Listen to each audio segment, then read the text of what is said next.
ಕನ್ಯಾ ರಾಶಿಯವರಿಗೆ ನಾವಿಲ್ಲಿ ನೋಡೋದಾದ್ರೆ ಈ ಒಂದು ಶನಿ ಪ್ರಭಾವದಿಂದ ಕನ್ಯಾ ರಾಶಿಯವರಿಗೆ ಕಂಟಕ ಶನಿ ಅಂತ ಕರಿತೀವಿ. ಯಾಕೆ ಕಂಟಕ ಶನಿ ಅಂತ ಕರಿತಾ ಇದೆ ಅಂದರೆ ಸತಿಪತಿಗಳಲ್ಲಿ ಕೆಲವೊಂದು ಸಮಸ್ಯೆಗಳಾಗಿರ್ಬೋದು, ಮತ್ತು ಯಾರ್ದಾದ್ರೂ ಒಬ್ರದ್ದು ಪ್ರಾಣಕ್ಕೆ ಅಪಾಯ ಬರುವಂಥದ್ದಾಗಿರ್ಬೋದು, ಈ ಥರ ಕೆಲವೊಂದು ಸಂಕಷ್ಟಗಳು ಕನ್ಯಾ ರಾಶಿಯವರಿಗೆ ಆಗುತ್ತೆ. ಈ ಒಂದು ಪ್ರಭಾವದಿಂದ ಅಭಿಮಾನ ಭಂಗ, ಸಂಪತ್ತು ಹಾನಿ, ಮತ್ತು ಯಾವುದಾದ್ರೂ ಕೆಲಸಗಳಲ್ಲಿ ತುಂಬ ವಿಳಂಬ, ಶುಭ ಕಾರ್ಯಗಳಲ್ಲಿ ಅಡೆತಡೆ. ಕೈಯಾರೆ ಮಾಡಿದಂತಹ ವೀಳ್ಯದೆಲೆ ಹಾರವನ್ನು ಹನುಮನಿಗೆ ಅರ್ಪಣೆಯನ್ನು ಮಾಡುವಂಥದ್ದು ತುಂಬಾ ಉತ್ತಮ. ವೃಷಭ ರಾಶಿ ಮತ್ತು ತುಲಾ ರಾಶಿ ಇಬ್ಬರಿಗೂ ಸಹಿತ ಅವರ ವೈಯಕ್ತಿಕ ಜೀವನದಲ್ಲಿ ತುಂಬಾ ಒಂದು ಪ್ರಬಲವಾಗಿರುವಂಥದ್ದಾಗಿರ್ಬೋದು, ಮತ್ತು ಹಣಕಾಸಿನ ವಿಚಾರದಲ್ಲಿ ಅವರು ಇಚ್ಛೆಗಿಂತ ಸ್ವಲ್ಪ ಮಟ್ಟಿಗಾದರೂ ಸಹಿತ ಅವ್ರಿಗೆ ಲಾಭಗಳು ಬರುವಂಥದ್ದಾಗಿರಬಹುದು. ವೃಶ್ಚಿಕ ರಾಶಿಯವರಿಗೆ ಈ ಒಂದು ಶನಿ ಪ್ರಭಾವದಿಂದ ಏನಾಗುತ್ತೆ, ಪಂಚಮ ಸ್ಥಾನದಲ್ಲಿ ಶನಿಯ ಒಂದು ಪ್ರಭಾವ ಜಾಸ್ತಿ ಆಗಿರುತ್ತೆ. ಸತಿಪತಿಯಲ್ಲಿ ಏನಾದರೂ ಅವರ ಒಂದು ಚೈಲ್ಡ್ ಬರ್ತ್ ಇಶ್ಯೂಸ್ ಜಾಸ್ತಿ ಆಗುತ್ತೆ ಅವ್ರಿಗೆ. ಈ ಒಂದು ಸಮಯ 2025 ಮಾರ್ಚ್ 29ನೇ ತಾರೀಕಿಂದ ಹಿಡಿದು ಫೆಬ್ರವರಿ 24, 2028ನೇ ತಾರೀಕು ತನಕ ಈ ಒಂದು ಶನಿಯ ಒಂದು ವಕ್ರ ದೃಷ್ಟಿಯಲ್ಲಿರೋದ್ರಿಂದ ಪಂಚಮ ಶನಿ ಅಂತ ಕರಿತೀವಿ. ಯಾವಾಗ ಶನಿಯ ಒಂದು ರಾಹುವಿನ ಒಂದು ಸಂಯೋಜನೆ ಆದಾಗ ಅವರ ಜನ್ಮ ಜಾತಕದಲ್ಲಿ ಅಷ್ಟಮ ಶನಿ ವಕ್ರಿಯಾದಾಗ ವ್ಯಾಪಾರ, ವ್ಯವಹಾರ ಅಥವಾ ದಲ್ಲಾಳಿಗಳು ಅಥವಾ ಒಂದು ರಿಯಲ್ ಎಸ್ಟೇಟ್ ಏಜೆಂಟ್ಗಳಾಗಿರ್ಬೋದು, ಅವ್ರಿಗೆಲ್ಲ ಆದಷ್ಟು ಬೇಗ ಅವ್ರಿಗೆ ಲಾಭ ಸಿಗಲ್ಲ. ಈ ಅಮಾವಾಸ್ಯೆಯ ದಿನ ವಾಹನ ಮತ್ತು ಯಾವುದಾದ್ರೂ ಶುಭ ಕಾರ್ಯಗಳನ್ನು ಮಾಡಬೇಕಾದ್ರೆ ತುಂಬಾ ಕಟ್ಟೆಚ್ಚರ. ಶುಭ ಕಾರ್ಯಗಳನ್ನು ನಿಷೇಧ ಅಂತ ಹೇಳ್ತೇವೆ. ವಿಶೇಷವಾಗಿ ಕನ್ಯಾ ರಾಶಿಯವರಿಗೆ ನಾವಿಲ್ಲಿ ನೋಡೋದಾದ್ರೆ ಈ ಒಂದು ಶನಿ ಪ್ರಭಾವದಿಂದ ಕನ್ಯಾ ರಾಶಿಯವರಿಗೆ ಕಂಟಕ ಶನಿ ಅಂತ ಕರಿತೀವಿ. ಯಾಕೆ ಕಂಟಕ ಶನಿ ಅಂತ ಕರಿತಾ ಇದ್ದೇನೆ ಅಂದರೆ ಸಪ್ತಮ ಸ್ಥಾನ ಅಂದರೆ 7ನೇ ಸ್ಥಾನವನ್ನು ನಾವು ಕಲ್ಯಾಣ ಭಾಗ್ಯಕ್ಕೆ ಅಂತ ನಾವು ಹೇಳ್ತೇವೆ. ಸ್ವಲ್ಪ ವಿವಾಹದಲ್ಲಿ ವಿಳಂಬವಾಗುವಂಥದ್ದಾಗಿರ್ಬೋದು, ಮತ್ತು ಅವರ ಒಂದು ವೈಯಕ್ತಿಕ ಜೀವನದಲ್ಲಿ ಕೆಲವೊಂದು ಸಮಸ್ಯೆಗಳು ಬರುವಂಥದ್ದಾಗಿರ್ಬೋದು ಕನ್ಯಾ ರಾಶಿಯವರಿಗೆ. ಮತ್ತು ಶನಿಯ ಒಂದು ವಕ್ರ ದೃಷ್ಟಿ ಏನಾದರೂ ಅವರ ಜನ್ಮ ಜಾತಕದಲ್ಲಿ ಇದ್ದರೆ ಪ್ರೀತಿ ಪ್ರೇಮದಲ್ಲಿ ನಂಬಿದವರಿಂದ ಮೋಸವಾಗುವಂಥದ್ದಾಗಿರ್ಬೋದು, ಮತ್ತು ಅವರ ವೈಯಕ್ತಿಕ ಜೀವನದಲ್ಲಿ 3ನೇ ವ್ಯಕ್ತಿಯ ಒಂದು ಪ್ರವೇಶವಾಗುವಂತಾಗಿರ್ಬೋದು.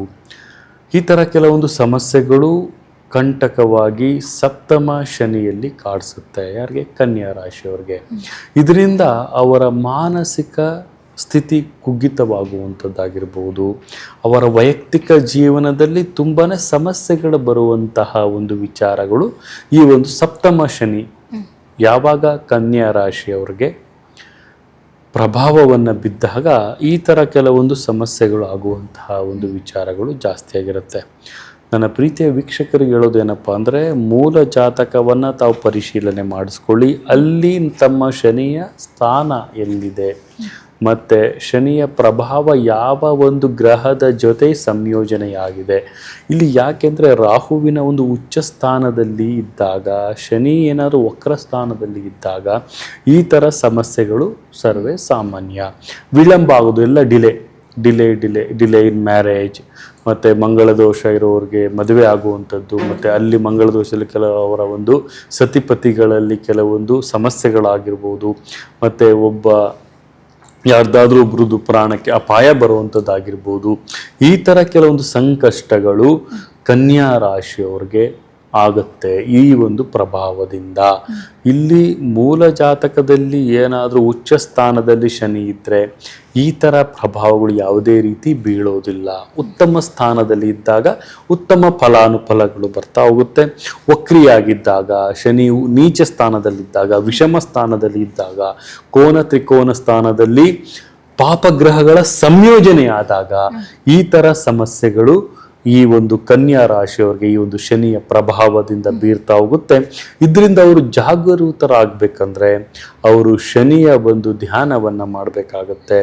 ಮತ್ತು ಹನುಮನ ದೇವಾಲಯಕ್ಕೆ ಅವರು ಪ್ರತಿನಿತ್ಯ ಅಂದರೆ ಪ್ರತಿ ಶನಿವಾರ ಅಥವಾ ಮಂಗಳವಾರ ತೆರಳಿ ಅಲ್ಲಿ ಅವರ ಒಂದು ವಿಳ್ಳೆದೆಲೆ ಹಾರವನ್ನ, ಅವರ ಕೈಯಾರೆ ಮಾಡಿದಂತಹ ವಿಳ್ಳೆದೆಲೆ ಹಾರವನ್ನ ಹನುಮನಿಗೆ ಅರ್ಪಣೆಯನ್ನ ಮಾಡುವಂಥದ್ದು ತುಂಬಾನೇ ಉತ್ತಮ. ಮತ್ತೆ ಇಲ್ಲಿ ಏನಾಗುತ್ತೆ ಅಂದ್ರೆ ಸಂಪತ್ತು ಹಾನಿ ಆಗುತ್ತೆ ಕನ್ಯಾ ರಾಶಿಯವರಿಗೆ. ಅಭಿಮಾನ ಭಂಗ, ಸಂಪತ್ತು ಹಾನಿ, ಮತ್ತೆ ಯಾವುದಾದ್ರೂ ಕೆಲಸಗಳಲ್ಲಿ ತುಂಬಾ ವಿಳಂಬ, ಶುಭ ಕಾರ್ಯಗಳಲ್ಲಿ ಅಡೆತಡೆ, ಇಂತಹ ಸಮಸ್ಯೆಗಳಿಗೆ ಸರಳ ಪರಿಹಾರ ಹನುಮನ ಧ್ಯಾನ ಮತ್ತು ಹನುಮನಿಗೆ ಅವರು ವಿಳ್ಳೆದೆಲೆ ಹಾರವನ್ನ ಅರ್ಪಣೆಯನ್ನು ಮಾಡುವಂಥದ್ದು ಮತ್ತು ಪ್ರತಿ ಶನಿವಾರ ಹನುಮನ ಒಂದು ದರ್ಶನವನ್ನು ಪಡೆಯುವಂಥದ್ದು.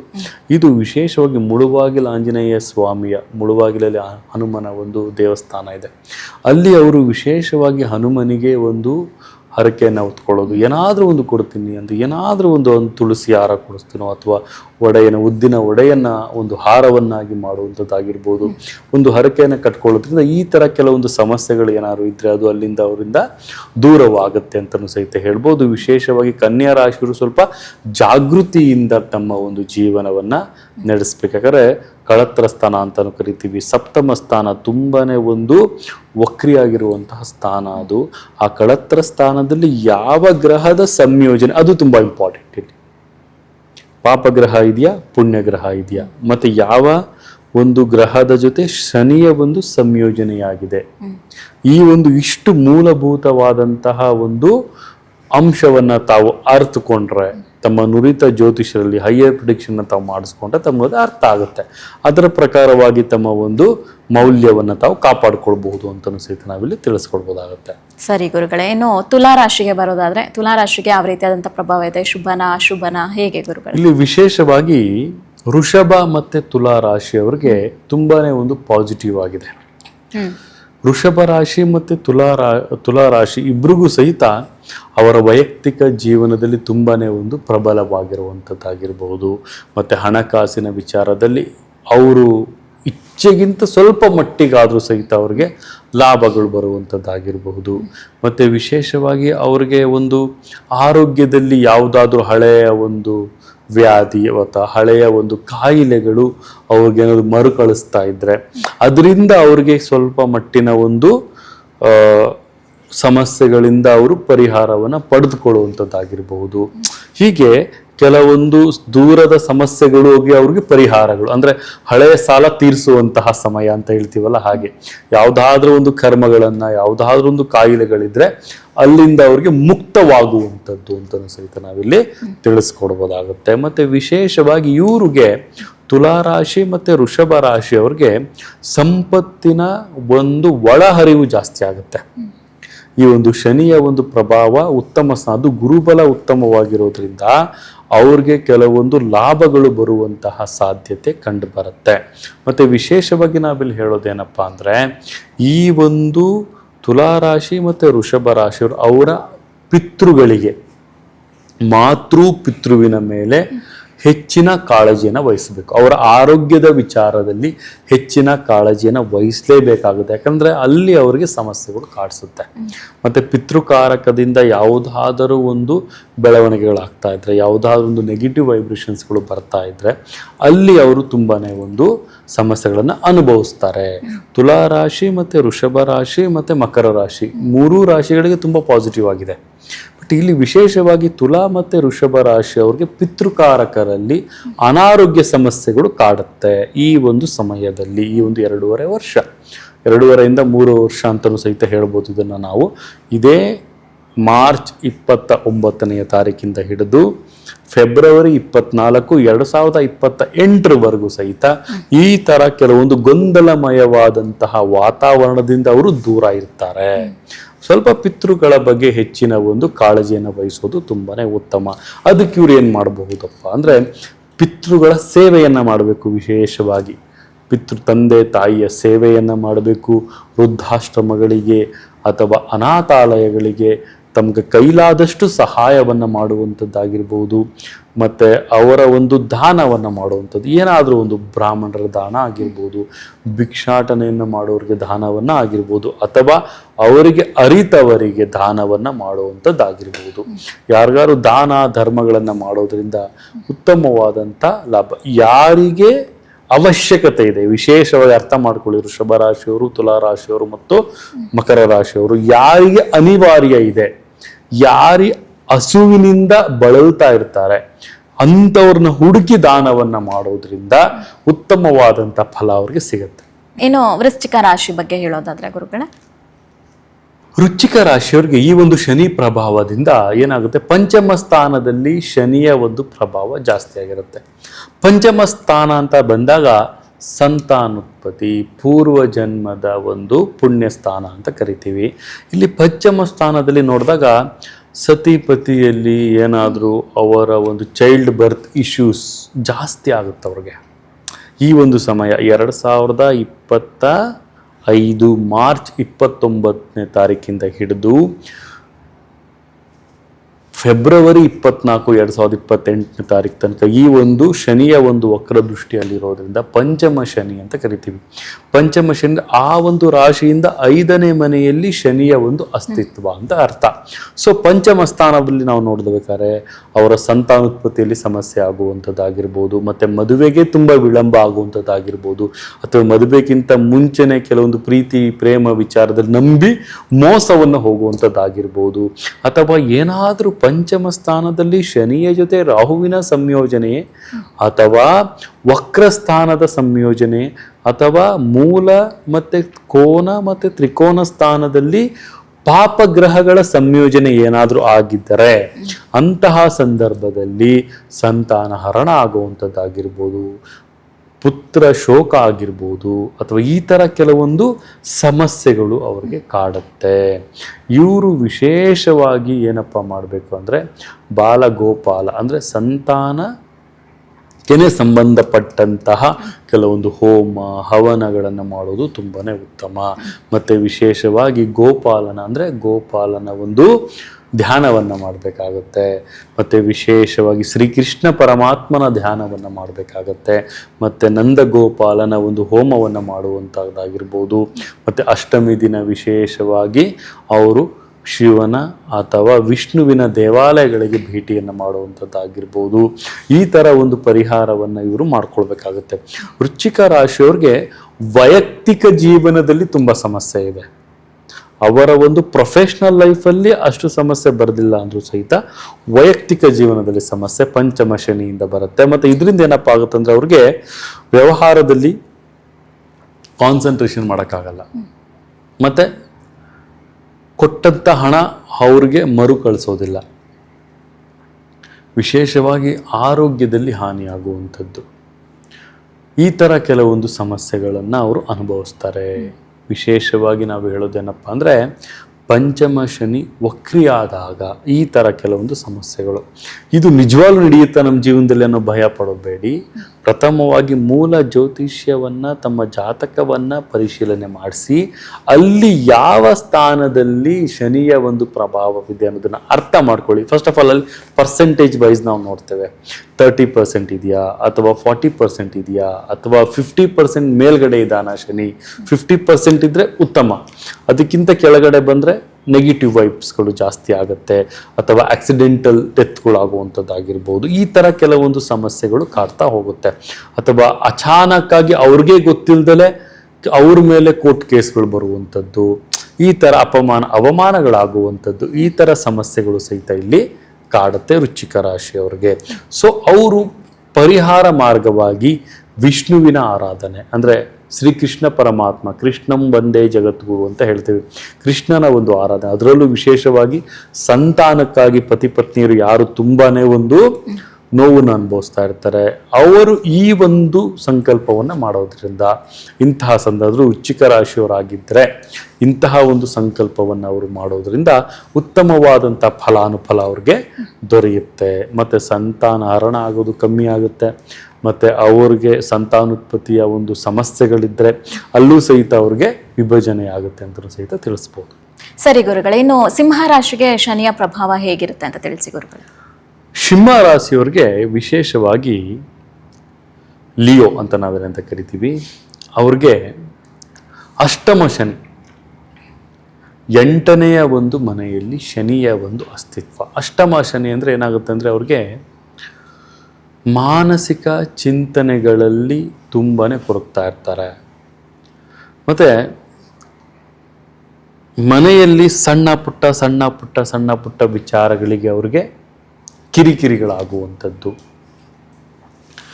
They are the leader, but ಆ ಲೀಡರ್ ಕ್ವಾಲಿಟಿಗಳನ್ನು ಅವರು ಮರ್ತು ಬಿಡ್ತಾರೆ.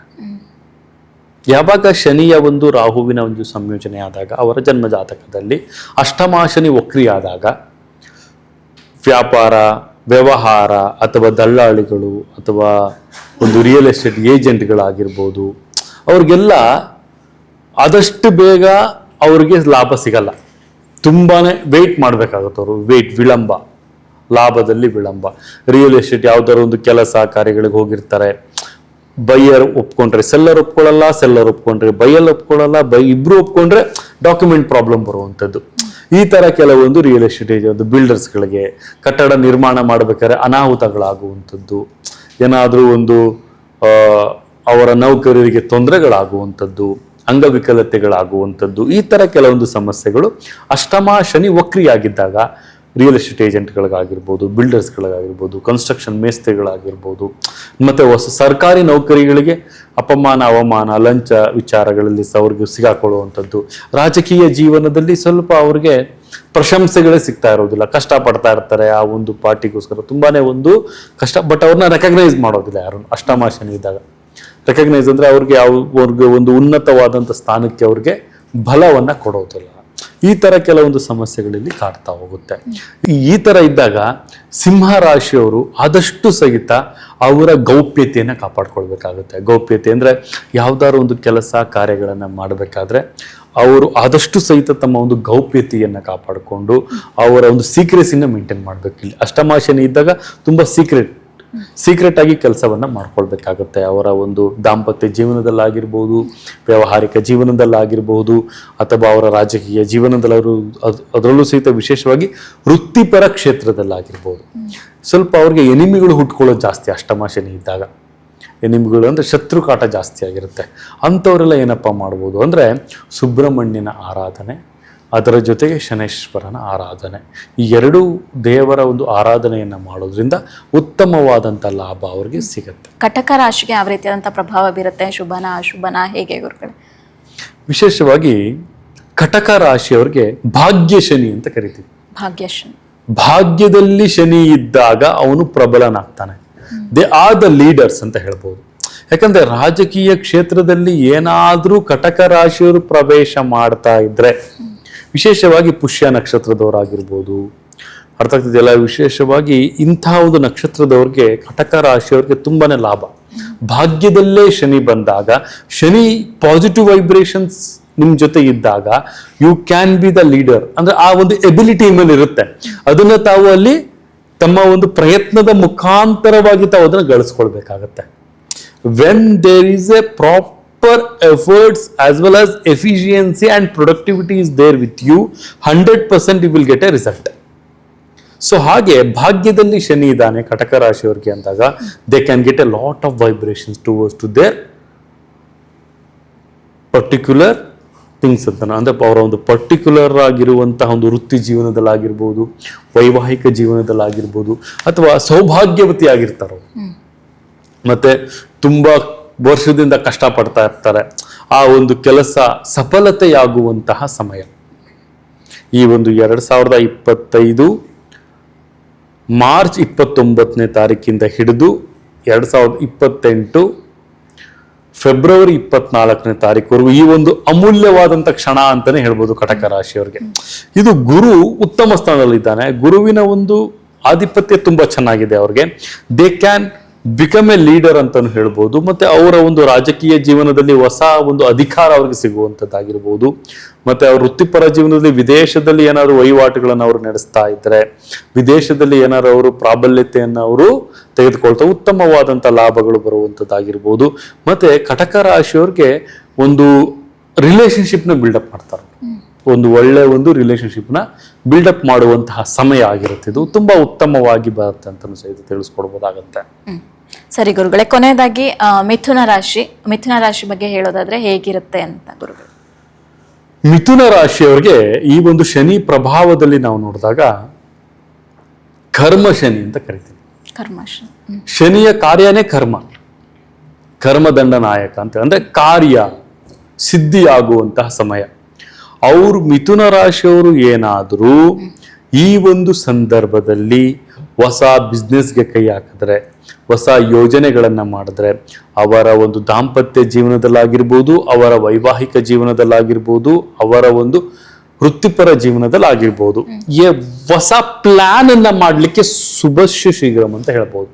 ಹೊಸ ಪ್ಲಾನ್ ಅನ್ನ ಮಾಡ್ಲಿಕ್ಕೆ ಉತ್ತಮವಾದಂತಹ ಒಂದು ವೇಳೆ, ಒಂದು ಘಳಿಗೆ, ಒಂದು ಸಮಯ, ಒಂದು ಪ್ರಾಬಲ್ಯತೆ ಇರುವಂತಹ ಒಂದು ವಿಶೇಷವಾದಂತಹ ಒಂದು ಸಮಯ. ಈ ಸಮಯ ಯಾಕೆ ಅಂದ್ರೆ ಇದೇ ಮಾರ್ಚ್ ತಿಂಗಳಲ್ಲಿ 2025 ಮಾರ್ಚ್ ತಿಂಗಳಲ್ಲಿ ಬರುತ್ತಿರುವಂತಹ 29ನೇ ತಾರೀಕಿನ ಶನಿಯ ಪ್ರಭಾವ ಉತ್ತಮವಾಗಿ ಮೇಲೂ ಸಹಿತ ಕಾಣಿಸುತ್ತೆ ಅವ್ರಿಗೆ. 14ನೇ ತಾರೀಕು ಮೇಲೆ ಗುರುವಿನ ಪ್ರಭಾವ ಶನಿಯ ಮೇಲೆ ಬಿದ್ದಾಗ, ಗುರು ಮತ್ತೆ ಶನಿ ಇಬ್ರು ಸೇರಿದಾಗ ಲಾಭ ಜಾಸ್ತಿ. ಗುರುವಿನ ಪ್ರಭಾವನು ಜಾಸ್ತಿ ಇದ್ದಾಗ ಮತ್ತೆ ಸ್ವಲ್ಪ ಆರೋಗ್ಯದಲ್ಲಿ ಏರುಪೇರುಗಳಿದ್ರೆ ಅದು ಸಡಿಲವಾಗುವಂಥದ್ದಾಗಿರ್ಬೋದು. ಆರೋಗ್ಯದ ವಿಚಾರದಲ್ಲಿ, ಸಂತಾನೋತ್ಪತ್ತಿಯ ವಿಚಾರದಲ್ಲಿ ಏನಾದ್ರು PCOD ಪ್ರಾಬ್ಲಮ್ಗಳು ಬರ್ತಾ ಇದ್ರೆ ಅವ್ರಿಗೆ, ಅಥವಾ ಗರ್ಭಕೋಶಕ್ಕೆ ಸಂಬಂಧಪಟ್ಟಂತಹ ಸಮಸ್ಯೆಗಳು ಅವ್ರಿಗೆ ಏನಾದ್ರು ಕಾಡ್ತಾ ಇದ್ರೆ ಆ ಒಂದು ಸಮಸ್ಯೆಗಳು ನಿವಾರಣೆಯಾಗುವಂತಹ ಸಮಯ. ಪ್ರಾಪರ್ ಟ್ರೀಟ್ಮೆಂಟ್ ಇಂದ, ಈಗ ಟ್ರೀಟ್ಮೆಂಟ್ಗೆ ಅವರು ಸ್ಪಂದಿಸ್ತಾ ಇರಲ್ಲ, ಟ್ರೀಟ್ಮೆಂಟ್ಗೆ ಅವ್ರಿಗೆ ಯಾವುದೇ ರೀತಿಯಲ್ಲೂ ಸಮಸ್ಯೆಗಳು ಕಾಡ್ತಾ ಇರುತ್ತೆ. ಅಂತಹ ಸಂದರ್ಭದಲ್ಲಿ ಈ ಮಿಥುನ ರಾಶಿಯವರಿಗೆ ಈ ಒಂದು ಸಮಯ, ಈ ಒಂದು ಮೇ ಮತ್ತೆ ಮಾರ್ಚ್ ಈ ಎರಡರ ನಡುವೆ ಗುರುವಿನ ಪ್ರಭಾವ ಜಾಸ್ತಿ ಆಗಿರುತ್ತೆ. ಯಾವಾಗ ಗುರುವಿನ ಪ್ರಭಾವ ಜಾಸ್ತಿ ಆಗಿರುತ್ತೆ ಅವ್ರಿಗೆ ಉತ್ತಮವಾದಂತ ಲಾಭವನ್ನ ತಂದು ಕೊಡ್ತಾನೆ ಶನಿ. ಈ ಒಂದು ಸಮಯ ಈ 2028 ಫೆಬ್ರವರಿ 24ನೇ ತಾರೀಕುವರೆಗೂ ಸಹಿತ ಅವ್ರಿಗೆ ಉತ್ತಮವಾಗಿರುತ್ತೆ. ಈ ಒಂದು ಪ್ರಥಮ ಅಂದ್ರೆ ಈಗ ಪ್ರಾರಂಭ ಆಗ್ತಿರ್ತಾನೆ ಅವ್ರಿಗೆ ಲಾಭವನ್ನ ಕೊಡುವಂತದ್ದ ಒಂದು ವಿಚಾರ. ಮತ್ತೆ ವಿಶೇಷವಾಗಿ ಅವರು ಹೊಸ ಬಿಸ್ನೆಸ್ ಅನ್ನು ಸ್ಟಾರ್ಟ್ ಮಾಡ್ಲಿಕ್ಕಾಗಿರ್ಬೋದು, ಹೊಸ ಯೋಜನೆಗಳನ್ನ ಮಾಡ್ತಾ ಇದ್ರೆ, ಏನಾದ್ರೂ ಒಂದು ಅವರು ಸಾಧನೆಯ ಮೆಟ್ಟಿಲನ್ನ ಏರ್ಬೇಕು ಅನ್ನುವಂತ ಒಂದು ವಿಚಾರವನ್ನ ಮಾಡ್ತಾ ಇದ್ರೆ, ಮತ್ತೆ ಯಾವ್ದಾದ್ರೂ ಅವರು ಒಳ್ಳೆ ಪ್ರಶಂಸೆಗಳನ್ನ ತೆಗೆದುಕೊಳ್ಬೇಕು, they can put a steps for that. ಮೆಟ್ಟಿಲುಗಳನ್ನ ಇಡುವಂತಹ ಸಮಯ ಅವ್ರಿಗಿದು. ಅದಕ್ಕೆ ಅವ್ರು ಒಳ್ಳೆ ಪ್ಲಾನ್ ಮಾಡ್ಕೋಬೇಕು. There is a plan should be ಅಂತ ಹೇಳ್ತೇನೆ ನಾನು. ಯಾವಾಗಲೂ ಸಹಿತ 2 ಪ್ಲಾನ್ ಅನ್ನು ಅವರು ವಿಭಜನೆ ಮಾಡ್ಕೊಳ್ಬೇಕು. ಒಂದು ಪ್ಲಾನ್ ಎ, ಒಂದು ಪ್ಲಾನ್ ಬಿ. ಯಾವಾಗ ಪ್ಲಾನ್ ಎ ಸಕ್ಸಸ್ ಆಗ್ತಾ ಇಲ್ಲ, ಪ್ಲಾನ್ ಬಿ ಇಮಿಡಿಯೇಟ್ ಆಗಿ ಅವ್ರು ಆಕ್ಟಿವೇಟ್ ಮಾಡಬೇಕು. ನಿಧಾನಗತಿ ಮಾಡಂಗಿಲ್ಲ. ಶನಿ ಮಂದಗತಿ ಇದ್ದಾನೆ, ಬಟ್ ಅವನು ಕೊಡ್ಬೇಕಾದ್ರೆ ಯಾವುದೇ ಕಾರಣಕ್ಕೂ ಸಹಿತ ನಿಧಾನಗತಿಯಲ್ಲಿ ಕೊಡ್ತಾ ಹೋಗ್ತಾನೆ. ಅದನ್ನ ಪ್ಲಾನ್ ಅಲ್ಲಿ ಇಂಪ್ಲಿಮೆಂಟ್ ಮಾಡ್ಕೊಂಡು ಹೋಗ್ತಾ ಇದ್ರೆ ಮಿಥುನ ರಾಶಿಯವರಿಗೆ ಅತಿ ಉತ್ತಮವಾದಂತ ಲಾಭ ಅವರ ಆರೋಗ್ಯದ ಸ್ಥಿತಿಯಲ್ಲಾಗಿರ್ಬೋದು, ಅವರ ಒಂದು ವೈವಾಹಿಕ ಜೀವನದಲ್ಲಾಗಿರ್ಬೋದು, ಮತ್ತೆ ಅವ್ರ ಮನೆ ಕಟ್ಟುವಂತಹ ವಿಚಾರ ಆಗಿರ್ಬೋದು, ಮತ್ತೆ ಹೊಸ ಒಂದು ವಾಹನಗಳನ್ನ ಖರೀದಿಯನ್ನ ಮಾಡುವಂತದ್ದಾಗಿರ್ಬೋದು, ಹೊಸ ಸೈಟ್ಗಳನ್ನ ತೆಗೆದುಕೊಳ್ಳುವಂತಹ ವಿಚಾರದಲ್ಲಾಗಿರ್ಬೋದು, ಎಲ್ಲರಲ್ಲೂ ಸಹಿತ ಸ್ವಲ್ಪ ಯೋಚನೆಯನ್ನ ಮಾಡಿ ನಿಧಾನಗತಿಯಲ್ಲಿ ಅವರು ಹೆಜ್ಜೆಯನ್ನು ಇಟ್ಟರೆ ಈ 2028 ಒಳಗಡೆ ದೇ ಕ್ಯಾನ್ ಬಿಕಮ್ ಎ ಒಂದು ವೆಲ್ ಸೆಟಲ್ಡ್ ಆಗುವಂತಹ ಒಂದು ಎಲ್ಲಾ ಒಂದು ಸಂದರ್ಭಗಳು ಅವ್ರಿಗೆ ಕೂಡಿ ಬರುತ್ತೆ. ಅವ್ರು ಏನಪ್ಪಾ ಮಾಡ್ಬೋದು ಅಂದ್ರೆ ಅವರ ಕುಲದೇವತೆಯ ಒಂದು ಆರಾಧನೆ ಜೊತೆಗೆ ಶನಿ ಮಹಾತ್ಮನ ಒಂದು ಆರಾಧನೆ, ಪ್ರತಿದಿನ ಪಶ್ಚಿಮಾಭಿಮುಖವಾಗಿ ನಿಂತ್ಕೊಂಡು ಶನಿಯ ಒಂದು ಶ್ಲೋಕವನ್ನು ಓಂ ಶಂ ಶನೇಶ್ಚರಾಯ ನಮಃ ಅಥವಾ ಗ್ರಹರಾಜ ಹೇ ವಿದ್ಯೆಹಿ ಶಿವಪ್ರಿಯಹಿ ಧೀಮಹಿ ತನ್ನೋ ದುರ್ಗೆ ಪ್ರಚೋದಯಾತ್ ಓಂ ಶಾಂತಿ ಶನೇಶ್ಚರಾಯ ನಮಃ ಕಾತಾ ಹೇ ವಿದ್ಯೆಹಿ ಕನ್ಯಾಕುಮಾರಿ ಧೀಮಹಿ ತನ್ನೋ ದುರ್ಗೆ ಪ್ರಚೋದಯಾತ್ ಈ ಒಂದು ಮಂತ್ರವನ್ನ, ಅಥವಾ ನೀಲಾಂಜನಂ ಸಮಾವಾಸಂ ರವಿಪುತ್ರಮೆ ಮಾಗ್ರಜಂ ಛಾಯಾ ಮಾರ್ತಾಂಡ ಸಂಭೂತಂ ತನ್ನಮಾಮಿ ಶನಿಶ್ಚರಾಯ ನಮಃ ಈ ಮಂತ್ರವನ್ನ ಪಠನೆ ಮಾಡೋದ್ರಿಂದ in positive plus positive is equal to more positive ಆಗುತ್ತೆ. Plus into plus is equal to plus ಅಲ್ವಾ? ಹಾಗೆ ಅದರ ಜೊತೆಗೆ ಇನ್ನೊಂದು ಅಡಿಷನಲ್ ಆಗಿ ತಮ್ಗೆ ಯಾವುದಾದ್ರೂ ಒಂದು ಪ್ರಭಾವದಿಂದ ಉನ್ನತ ಸ್ಥಾನಕ್ಕೆ ಏರುವಂತ ಮೆಟ್ಟಿಲಲ್ಲಿ ಅತಿ ಹೆಚ್ಚಿನ ಒಂದು ಪ್ರಭಾವ ಬೀರಬೇಕು ಅಂದ್ರೆ ಈ ಒಂದು ಸಂಕಲ್ಪವನ್ನು ಮಾಡೋದು ತುಂಬಾನೇ ಉತ್ತಮವಾಗಿರುತ್ತೆ. ಸರಿ ಗುರುಗಳೇ, ಈ ಶನಿ ಸಂಚಾರದಿಂದ ಯಾವ್ಯಾವ ರಾಶಿಗಳಿಗೆ ಶುಭ ಫಲ, ಯಾವ್ಯಾವ ರಾಶಿಗಳಿಗೆ ಅಶುಭ ಫಲ ಅಂತ ತಿಳಿಸ್ಕೊಟ್ರಿ. ಹಾಗೆ ಇದೇ ಮಾಸದಲ್ಲಿ ಅಮಾವಾಸ್ಯೆ ಕೂಡ ಇರೋದ್ರಿಂದ ಜನರಿಗೆ ಅಮಾವಾಸ್ಯೆ ಅಂತಂದ್ರೆ ಒಂದ್ ರೀತಿಯಾಗಿ ಭಯ. ಮನೆಯಿಂದ ಗಾಡಿ ಎತ್ತಬೇಕು ಅಂತಂದ್ರೂ ಅಯ್ಯೋ ಯಾವ ಟೈಮ್ ಅಪ್ಪ ಇದು ಏನಾದ್ರೂ ಆಗ್ಬಿಡ್ಬೋದಾ ಅಥವಾ ನಮ್ಮ ಪ್ರಾಣಕ್ಕೆ ಏನಾದ್ರೂ ಕುತ್ತು ಬರ್ಬೋದಾ ಅಂತ ಭಯದಲ್ಲೇ ಆ ದಿನವನ್ನ ಫುಲ್ ಕಳೀತಾರೆ. ಹೀಗಾಗಿ ಈ ಅಮಾವಾಸ್ಯೆ ದಿನ ಏನ್ ಮಾಡ್ಬೇಕಂತ ಕೊನೆಯದಾಗಿ ಏನಾದ್ರೂ ಹೇಳಕ್ ಇಷ್ಟಪಡ್ತೀರಾ? ವಿಶೇಷವಾಗಿ ಇದು ನಾವು ಯುಗಾದಿ ಅಮಾವಾಸ್ಯ ಅಂತ ಕರಿತೇವೆ. ಹೊಸ ಸಂವತ್ಸರ, ನಮಗೆ ಹೊಸ ವರುಷ ಪ್ರಾರಂಭವಾಗುವಂತಹ ಒಂದು ದಿನ. ಈ ಒಂದು ಅಮಾವಾಸ್ಯ ದಿನ ಆದಷ್ಟು ಸಹಿತ ತಮ್ಮ ಕುಲದೇವತೆಯ ಆರಾಧನೆಯನ್ನ ಮಾಡ್ಕೊಳ್ಬೇಕಾಗತ್ತೆ. ಈ ಅಮಾವಾಸ್ಯ ದಿನ ವಾಹನ ಮತ್ತು ಯಾವುದಾದರೂ ಶುಭ ಕಾರ್ಯಗಳನ್ನು ಮಾಡಬೇಕಾದ್ರೆ ತುಂಬಾ ಕಟ್ಟೆಚ್ಚರ. ಶುಭ ಕಾರ್ಯಗಳನ್ನು ನಿಷೇಧ ಅಂತಲೂ ಹೇಳ್ತೇವೆ. ಬಟ್ ಶಕ್ತಿ ಪೀಠಗಳಿಗೆ ಶಕ್ತಿ ದೇವತೆಗಳ ಆರಾಧನೆಯನ್ನು ಮಾಡೋದ್ರಿಂದ ತುಂಬಾ ಉತ್ತಮ. ಶಕ್ತಿ ಪೀಠ, ಶಕ್ತಿ ದೇವತೆಗಳನ್ನು ಆರಾಧನೆಯನ್ನು ಮಾಡ್ಕೊಂಡು ಹೋಗ್ತಾ ಇದ್ರೆ ಅತಿ ಲಾಭ. ಅದು ತ್ರಿದೈವಿ ಶಕ್ತಿ, ಸರಸ್ವತಿ, ಪಾರ್ವತಿ, ಮಹಾಲಕ್ಷ್ಮಿ ಅಂತ ಕರಿತೀವಿ. ತ್ರಿದೈವಿ ಶಕ್ತಿಯ ಒಂದು ಆರಾಧನೆಯನ್ನ ಯಾರು ಮಾಡ್ತಾರೆ ಅವ್ರಿಗೆ ಅತಿ ಉತ್ತಮವಾದಂತಹ ಲಾಭ ಈ ಒಂದು ಅಮಾವಾಸ್ಯೆಯ ದಿನ ಸಿಗುತ್ತೆ. ಅವತ್ತು ಶಕ್ತಿ ಪೀಠಗಳದ ದರ್ಶನ, ದೇಗುಲ ದರ್ಶನಗಳನ್ನ ಮಾಡಬೇಕಾಗುತ್ತೆ ಅಮಾವಾಸ್ಯೆ ದಿನ. ಅವತ್ತು ಯಾರು ಶಕ್ತಿ ಪೀಠಗಳನ್ನ ಈ ನಮ್ಮ ಒಂದು ಬೆಂಗಳೂರಲ್ಲಿ ನಾವು ನೋಡೋದಾದ್ರೆ ಬಂಡಿ ಮಹಾಕಾಳಿ ಟೆಂಪಲ್ ಆಗಿರ್ಬೋದು, ಅಣ್ಣಮ್ಮ ದೇವಿ ಆಗಿರ್ಬೋದು, ಈ ತರ ಒಂದು ಶಕ್ತಿ ಪೀಠಗಳವು. ಆ ಶಕ್ತಿ ಪೀಠದ ಒಂದು ದೇಗುಲ ದರ್ಶನವನ್ನ ನಾವು ಮಾಡೋದ್ರಿಂದ ಅತಿ ಉತ್ತಮವಾದಂತಹ ಲಾಭಗಳು ಸಿಗುತ್ತೆ. ಸರಿ ಗುರುಗಳು, ಕೊನೆಯದಾಗಿ ಈಗಾಗಲೇ ನೀವು ಹೇಳಿದ್ರಿ ಶನಿ ಮಹಾತ್ಮನ ಪ್ರಭಾವದಿಂದ ಯಾವ್ಯಾವ ರಾಶಿಗಳಿಗೆ ಅಶುಭ ಇದೆ ಅಂತ. ನೀವು ಅದು ಹೇಳೋದ್ರ ಜೊತೆಗೆ ಯಾವ್ಯಾವ ರಾಶಿ ಅಂತ ಹೇಳಿದ್ರಿ, ಪರಿಹಾರ ಏನೋ ಕೂಡ ಹೇಳಿದ್ರಿ. ಆದ್ರೆ ಜನಕ್ಕೆ ಕಾರ್ಯಕ್ರಮ ನೋಡ್ತಾ ಇರೋರಿಗೆ ಏನಪ್ಪಾ ಗುರುಗಳು ಹಿಂಗೆ ಹೇಳಿದ್ರು, ಪರಿಹಾರ ಏನೋ ಹೇಳ್ಬಿಟ್ರು, ಆದ್ರೆ ಹೆಂಗೆ ದಿನನಿತ್ಯ ಜೀವನ ಏನಾಗ್ಬೋದು ಅಂತ ಭಯದಲ್ಲೇ ಇರ್ತಾರೆ. ಸೊ ದಿನನಿತ್ಯ ಏನಾದ್ರು ಅಂದ್ರೆ ಪಾಸಿಟಿವ್ ಆಗಿ ಅವ್ರಿಗೆ ಏನಾದ್ರು ಹೇಳೋದಾದ್ರೆ ಗುರುಗಳೇ? ವಿಶೇಷವಾಗಿ ನಾವು ಹೇಳೋದೇನಪ್ಪ ಅಂದ್ರೆ ಇದು ಯೂನಿವರ್ಸಲ್ ಆಗಿ ವಿಚಾರಗಳನ್ನು ವಿನಿಮಯವನ್ನು ಮಾಡಿರುವಂಥದ್ದು. ತಮ್ಮ ಜನ್ಮ ಜಾತಕದಲ್ಲಿ ಗುರು, ಶುಕ್ರ ಮತ್ತು ರವಿ ಮತ್ತು ಚಂದ್ರ ಈ 4 ಗ್ರಹಗಳ ಒಂದು ಅಧಿಪತ್ಯ ತುಂಬ ಚೆನ್ನಾಗಿದ್ರೆ ಗಜಕೇಸರಿ ಯೋಗಗಳು ಬರ್ತವೆ. ಸೊ ಆ ಒಂದು ಯೋಗಗಳಿಂದ ಉತ್ತಮವಾದಂಥ ಫಲಾನುಫಲಗಳು ಸಿಗುತ್ತೆ. ಅದಕ್ಕೆ ನಾನು ಹೇಳಿದ ನನ್ನ ಪ್ರೀತಿಯ ವೀಕ್ಷಕರಿಗೆ, ಮೂಲ ಜಾತಕದ ಒಂದು ಪರಿಶೋಧನೆಯನ್ನ ತಾವು ಮಾಡಿಸ್ಕೊಂಡಾಗ ತಮಗೆ ಅಲ್ಲಿ ನಾವು ಏನ್ ಮಾಡಿದ್ವಿ ನೋಡಿ, ಸಮಸ್ಯೆ ಅನ್ನುವಂತ ಬಂದಾಗ ಪರಿಹಾರ ಅನ್ನೋದು ಇದ್ದೇ ಇರುತ್ತೆ. ಹೌದು, ಮನುಷ್ಯನಿಗೆ ಸಮಸ್ಯೆಯನ್ನ ಬರ್ದಲೆ ಮರಕ್ ಸಮಸ್ಯೆ ಬರೋದಿಲ್ಲ. ಸಮಸ್ಯೆಗಳು ಅಂತ ಬಂದಾಗ ಅದಕ್ಕೆ ನಾವು ಧೃತಿಗೆಡ್ದಲೆ, ಭಯವನ್ನ ಪಡೆದಲೆ, ಶನೇಶ್ವರ ಅಂದ್ರೆ ಭಯ ಅಲ್ಲ, ಕರ್ಮದಂಡ ನಾಯಕ, ನ್ಯಾಯಾಧೀಶ. ಅದನ್ನು ಫಸ್ಟ್ ಅರ್ಥ ಮಾಡ್ಕೊಳ್ಳಿ. ಆತ ಯಾವುದೇ ಕಾರಣಕ್ಕೂ ಭಯವನ್ನ ಉಂಟು ಮಾಡೋನಲ್ಲ, ಆತ ನಕಾರಾತ್ಮಕಗಳನ್ನ ಉಂಟು ಮಾಡೋನಲ್ಲ, ಆತ ಸಕಾರಾತ್ಮಕವನ್ನ ಪ್ರತಿಯೊಬ್ಬರಿಗೂ ಸಹಿತ ಕೊಡಬೇಕು ಅಂತ ಬಯಸುವವನಾತ. ಅದನ್ನ ತಾವು ಕಷ್ಟಪಟ್ಟು ಇಸ್ಕೋಬೇಕು. ನಮ್ಗೆ ಸುಖ ಈಸಿಯಾಗಿ ಸಿಕ್ಬಿಟ್ರೆ ಅದ್ರ ವ್ಯಾಲ್ಯೂ ಗೊತ್ತಾಗಲ್ಲ, ಅದ್ರದ್ದು ವ್ಯಾಲ್ಯೂನೇ ಗೊತ್ತಾಗಲ್ಲ. ನಾವು ಕಷ್ಟಪಟ್ಟಾಗ ನಾವು ಪಡುವಂಥ ಸುಖದಲ್ಲಿ ಇರುವಂಥ ಆನಂದ ಕೋಟಿ ಕೊಟ್ಟರು ಸಿಗಲ್ಲ. ಸೊ ಹಾಗೆ ನಮ್ಮ ಶನೇಶ್ವರನ ಒಂದು ಪ್ರಭಾವದಿಂದ ತಮಗೆ ಆಗ್ತಿರುವಂತಹ ಒಂದು ಪ್ರತಿಯೊಂದು ಜೀವನದ ಚಟುವಟಿಕೆಗಳು ಒಂದು ಅನುಭವದ ರೀತಿಯಲ್ಲಾಗುತ್ತೆ. That is a lesson for next prospective ಅಂತ ಹೇಳ್ಬೋದು. ಆ ಒಂದು ಲೆಸನ್ ಆಗಿ ಅದನ್ನ ತೆಗೆದುಕೊಳ್ಳಿ. ಅದನ್ನ ಲೆಸನ್ ಆಗಿ ತಗೊಂಡು ನಾವು ಅದನ್ನ ಎಲ್ಲಿ ನಾವು ನಮ್ಮ ಒಂದು ಚಟುವಟಿಕೆಯಲ್ಲಿ ಎಲ್ಲಿ ನಾವು ಸರಿಪಡಿಸ್ಕೊಳ್ಬೇಕು ಅನ್ನುವಂಥ ಅಂಶವನ್ನ ನಾವು ಪಡೆದುಕೊಳ್ಬಿಟ್ರೆ we will get success in our. Success ಮಂತ್ರ ನಮ್ಮ ಹತ್ರನೇ ಇರುತ್ತೆ. ಧೈರ್ಯ, ಶ್ರದ್ಧೆ, ಶರಣಾರ್ಥಿ. ಸಕ್ಸಸ್ ಮಂತ್ರ 3 ಇದೆ: ಶ್ರದ್ಧೆ, ಶರಣಾರ್ಥಿ ಮತ್ತು ಧೈರ್ಯ. ಇದು 3ನ್ನ ನಾವು ನಮ್ಮ ಒಂದು ಜೀವನದ ಚಟುವಟಿಕೆಯಲ್ಲಿ ನಾವು ಅದನ್ನ ಅಳವಡಿಸ್ಕೊಂಡು ಹೋದರೆ ನಮ್ಮ ಜಯ ನಮ್ಮ ಹಿಂದೆನೆ ಇದ್ದೇ ಇರುತ್ತೆ. ಶ್ರದ್ಧಾ, ಭಕ್ತಿ, ಶರಣಾರ್ಥಿ, ಇದು 3ನ್ನ ತಾವು ಪಾಲಿಸಿ ಸಾಕು. ಸರಿ ಗುರುಗಳೇ, ಇವತ್ತಿನ ನಮ್ಮ ಪಾಡ್ಕಾಸ್ಟ್ನಲ್ಲಿ ಶನಿ ಸಂಚಾರದಿಂದ ಏನೇನು ಪ್ರಭಾವಗಳು ಬೀರುತ್ತೆ, ಏನೇನು ಪರಿಹಾರಗಳನ್ನ ನಾವು ಮಾಡ್ಕೊಳ್ಬೇಕು ಅಂತ ವೀಕ್ಷಕರಿಗೆ ತಿಳಿಸ್ಕೊಟ್ಟಿದ್ದೀರಾ. ಧನ್ಯವಾದಗಳು ಗುರುಗಳೇ ನಿಮಗೆ. ನನ್ನ ಆರಾಧ್ಯ ದೈವವಾಗಿರುವಂತಹ ಶ್ರೀ ಕೊಲ್ಲೂರು ಮೂಕಾಂಬಿಕಾ ದೇವಿ ಪ್ರತಿಯೊಬ್ಬರಿಗೂ ಸಹಿತ ನಮ್ಮ ವೀಕ್ಷಕ ಬಂಧುಗಳಿಗೆ ಆಯಸ್ಸು, ಆರೋಗ್ಯ, ಸಂಪತ್ತು ಕೊಟ್ಟು ಕಾಪಾಡಲಿ ಅಂತ ಹೇಳ್ತಾ, ಸರ್ವೇ ಜನ ಸುಖಿನೋ ಭವಂತು, ಸರ್ವ ಮಂಗಳಾನಿ ಭವಂತು. ಎಸ್, ನೋಡಿದ್ರಲ್ಲ ವೀಕ್ಷಕರೇ, ಇವತ್ತಿನ ಪಾಡ್ಕಾಸ್ಟ್ ನಲ್ಲಿ ಸಾಕಷ್ಟು ಮಾಹಿತಿಯನ್ನ ಗುರುಗಳು ನಿಮ್ಮ ಮುಂದೆ ಹಂಚಿಕೊಂಡಿದ್ದಾರೆ. ಇದ್ರ ಬಗ್ಗೆ ನಿಮಗೆ ಏನಾದ್ರೂ ಅನುಮಾನಗಳಿದ್ರೆ ಅಥವಾ ಪ್ರಶ್ನೆಗಳಿದ್ರೆ ನೀವು ಕಮೆಂಟ್ ಸೆಕ್ಷನ್ ನಲ್ಲಿ ಕೂಡ ಇದ್ರ ಬಗ್ಗೆ ತಿಳಿಸಬಹುದು. ಹಾಗೆ ಮುಂದಿನ ದಿನಗಳಲ್ಲಿ ಗುರುಗಳು ಅದ್ರ ಬಗ್ಗೆ ಕೂಡ ವಿಡಿಯೋವನ್ನ ಮಾಡ್ತಾರೆ. ಹಾಗೆ ಮುಂದಿನ ಸಂಚಿಕೆಯಲ್ಲಿ ಮತ್ತೊಂದು ಹೊಸ ಟಾಪಿಕ್ ಜೊತೆಗೆ ನಿಮ್ಮ ಮುಂದೆ ಬರ್ತೀವಿ. ಧನ್ಯವಾದ.